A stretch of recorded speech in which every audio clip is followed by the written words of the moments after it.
Ito guys, simulan ko na mag-video dito sa Ponte Vecchio na tinatawag. Ito yung bridge.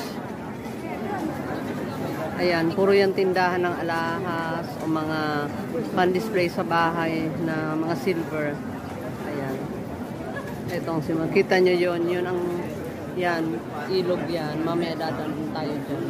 Ngayon dito muna tayo sa bridge para malaman nyo kung anong meron dito. Ito isa to sa sikat na attraction ng Florence. Kita nyo yan, no? Puro alahas yan. Gold yan. Yan. Ang daming tao. Ang ganda rito sa gabi. Napakaliwanag dito sa gabi.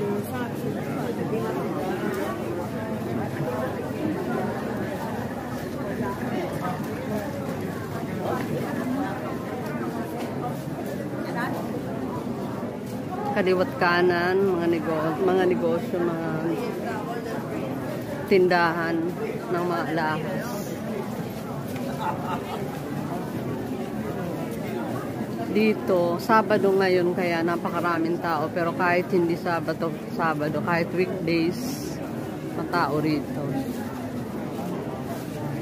Ayan, ayan no. Mga tunay yan. Hindi 295. Ayan, punta tayo silip tayo ng konti sa dagat.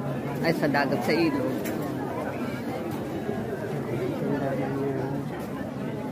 Ayan yung ilog.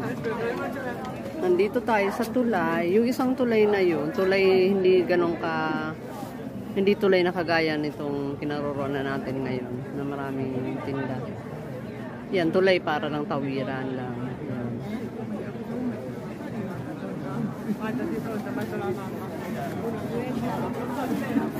Dito, may isa pa silang tinitingnan dito. Maraming mga padlocks na kinabit yung mga in love.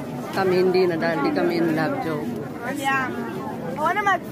Yung mga mag-boyfriends, mag-asawa, nagkakabit sila ng mga padlocks. Uso to dito sa Italy.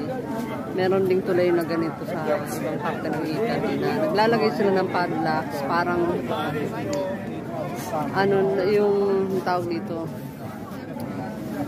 yung pagtatali ng pagmamahalan nila na hindi na pwedeng pakiwalay. Yan, may mga pangalan pa yung iba dyan kasi may malapit dito na naglalagay ng pangalan. Bibili ka, mapangalaman.